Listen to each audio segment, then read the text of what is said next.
नमस्कार। किछि दिन धरी सारा ओडिशा रे परीर हत्या को नहीं चर्चा चली। परी नयागढ़ गोटे कुनी झील। परीर हत्या बहुत दुखर विषय। तेणु परी को न्याय मिलवा दरकार। परीर आत्मा शांति होगा दरकार। परीर बाप मां को न्याय दबा दरकार। से माननीय मुख्यमंत्री एसआईटी तदंत निर्देश करिसेंती, कमिशनर बसैछंती। ता सत्ते भी भारतीय जनता पार्टी रो विश्वास नहीं, भरोसा नहीं, गणतंत्र राष्ट्र उपर तांकर भरोसा नहीं। भारतीय जनता पार्टी रो नेतृमंडली को पाखरे आईन उपरे तांकर विश्वास भरोसा हेउ नहीं। विश्वास भरोसा हेउ नहीं कि से माने राजनैतिक माइलेज नवा पाई ए सब कार्य करूछंती। सेटा साधारण जनता जानिबा दरकार। मते तो लागुची माने छोट झियो परी को नहीं कि एक राजनीति करूछंती। जो झियो दुनिया जानिबा आगु ताकू दुनिया हटाई दिया जाला, दुनिया के मारी देछि। से तदंत पाई मुख्यमंत्री एसआईटी तदंत निर्देश जारी करला पर मध्य भारतीय जनता पार्टी रो महिला मोर्चार नेत्री माने आज जो भलिया हाई प्रोफाइल ड्रामा करछन्ती केते दूर स्वागत योग्य। मोर गोटे क्वेश्चन, परी को आमे न्याय दबा ना नहीं? एमती आहुरी परी मानकर आगामी दिन हत्या होई चलीथिबो, एमती चलीथिबो। आपण मानकर झियो अछि, आपण माने जणे जणे महिला, आमे माने मध्य जणे महिला को जन्मित, आम मानकर मध्य भौणी अछि, आम मानकर माँ अछि। तेणु आम दुनिया रे मातृ को लेकिन आम संसार को आसीचे। तेणु परी गोटे छोटिया झील ताकू किए हत्या करदेला, तार तदंत निहाती आवश्यक। दोषी को दंड मिलवा निहाती आवश्यक। या राजनीतिकरण करंतु नहीं। मोर व्यक्तिगत भाव अनुरोध, या राजनीतिकरण करंतु नहीं। किभली भाव में उचित तदंत करा जिवो, परी आत्मा को शांति मिलिबो, ता बाप माँ ताको झीर हत्याकारी को पाई परिबे। ये जो अरुण साहू को घरे आगे तमे यात्रा करुच, हाई प्रोफाइल ड्रामा करुच कौन पाई?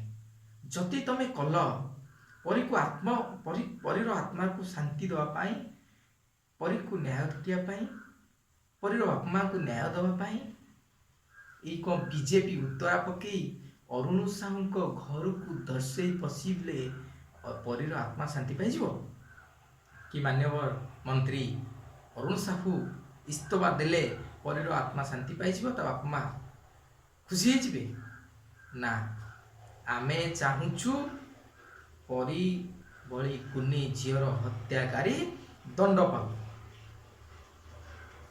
दंड पाइले आगामी दिन रे आउ एभली परी मानकर हत्या हब नहीं। माननीय मुख्यमंत्री उपरे 4.5 कोटी जनता आस्था प्रकट करी बारंबार तांको मुख्यमंत्री गादी रे बसैछंती। से कौन आपण कथा बुझिबेनी? ये एते यात्रा एते राजनैतिक फायदा पाई आपण माने काहे के आगे आसुछंती? कौन परी को अपमान करू नांती? थरे भाबिले परीर परिवार को नहीं आपण राजनीति सहित खेलु नांती?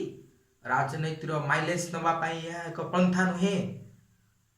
ये होची गोटे छोट झीर हत्या को नहीं जो राजनीतिक चक्रांत रे आज आपण माने राजनीतिक माइलेज नवा पाई खेलुछंती। एक यह केबे 4.5 कोटी ओडिशावासी ओडिया माने आपण मान को सम्मान देबेनी। आपण मानकर ई छलना राजनीति को केबे समर्थन देबेनी। प्रकृत दोषी दंड पाऊ, न्याय मिलू, परी न्याय पाऊ, परी बाप मां न्याय पांतु। ये जो हाई प्रोफाइल ड्रामा ये सब बंद करंतु। भारतीय जनता पार्टी महिला मोर्चार माँ मान को व्यक्तिगत भाव में मोर मंतव्य, आज नुहे आपण माने केउठी सोईथिले? 6 मास धरी परीर हत्या हेलानी, केउठी थिले आपण माने? କୋଉଠି ପରି ପାଇଁ ଆସିକି ଆପଣ ମାନେ ରାଜରାସ୍ତା ଗୋଲ ହେଇଥିଲେ? ଯଦି ରାଜରାସ୍ତା ଗୋଲ ହଉଛନ୍ତି କାହିଁକି ଭାରତୀୟ ଜନତା ପାର୍ଟିର ପତାକା, ଭାରତୀୟ ଜନତା ପାର୍ଟିର ଉତ୍ତରା ଦେଇ ଆପଣ ଆସୁଛନ୍ତି? ପରୀକୁ ନ୍ୟାୟ, ପରୀର ପୋଷ୍ଟର, ପରୀର ବ୍ୟାନର ମାରିକି ଆସନ୍ତୁ। ତମେ ରାଜନୈତିକ ଫାଇଦା ପାଇଁ ଫାଷ୍ଟ ଚଲେଇଛ। କ'ଣ ପାଇଁ? ଏହା କେବେ ହେଲେ 4.5 କୋଟି ଓଡ଼ିଆ କ୍ଷମା ଦେବେନି ଆପଣ ମାନଙ୍କୁ। ସବୁଥିରେ ରାଜନୀତି। ସମ୍ବିତ ପାତ୍ର ସେ ଜଣେ ପ୍ରବକ୍ତା, ଆପଣଙ୍କର ଭାରତୀୟ ଜନତା ପାର୍ଟିର ପ୍ରବକ୍ତା, ମୁଖପାତ୍ର। ସେ କହୁଛନ୍ତି ଗୋଟେ ହାସ୍ୟଜନକ କଥା, କଂଗ୍ରେସର ବିଧାୟକ ମାନେ ପଇସା ନେଇ ବିଧାନସଭାରେ ଚୁପ୍ ହୋଇଯାଇଛନ୍ତି।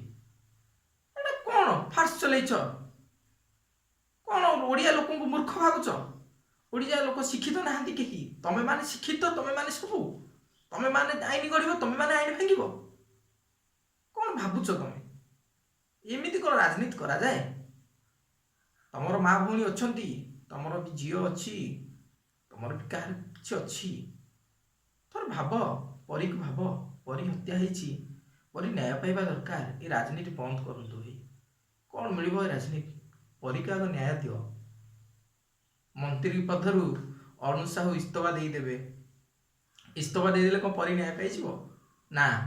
ଆସାମୀ ଧର, ଆସାମୀକୁ ଧର, ଆସାମୀକୁ ଏସ୍ଆଇଟି ତଦନ୍ତ କିଭଳି ଭାବରେ କୋହଳ ନ ହେବ ତା ପଛରେ ତମେ ଲାଗ। ମୁଁ ଆପଣମାନଙ୍କୁ ସ୍ୱାଗତ କରିବି। ଖାଲି ଅରୁଣ ସାହୁ ଗୋଟେ ଯାତ୍ରା ଚଲେଇଛନ୍ତି କି ଫାର୍ସ ରାଜନୈତିକ ମାଇଲେଜ ନେବା ପାଇଁ। କ'ଣ ଭାବୁଛନ୍ତି ଓଡ଼ିଶାବାସୀଙ୍କୁ? କ'ଣ ଭାବୁଛନ୍ତି? ଓଡ଼ିଶାବାସୀ ମୂର୍ଖ? 4.5 କୋଟି ଓଡ଼ିଆ ମୂର୍ଖ? ମୁଁ ଦୟାକରି ପୁନର୍ବାର ରିକ୍ୱେଷ୍ଟ କରୁଛି, ଏଭଳି ହାଇ ପ୍ରୋଫାଇଲ ଡ୍ରାମା ସବୁ ବନ୍ଦ କରନ୍ତୁ।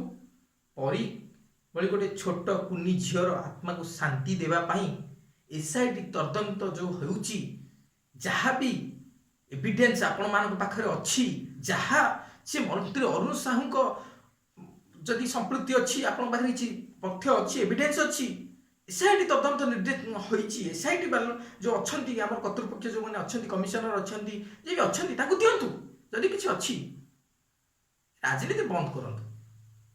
ଏତିକି ମୋର ଆପଣମାନଙ୍କୁ ରିକ୍ୱେଷ୍ଟ ରହୁଛି। ଜୟ ଜଗନ୍ନାଥ। ବନ୍ଦେ ଉତ୍କଳ ଜନନୀ। ପରୀକୁ ଶାନ୍ତି ମିଳୁ।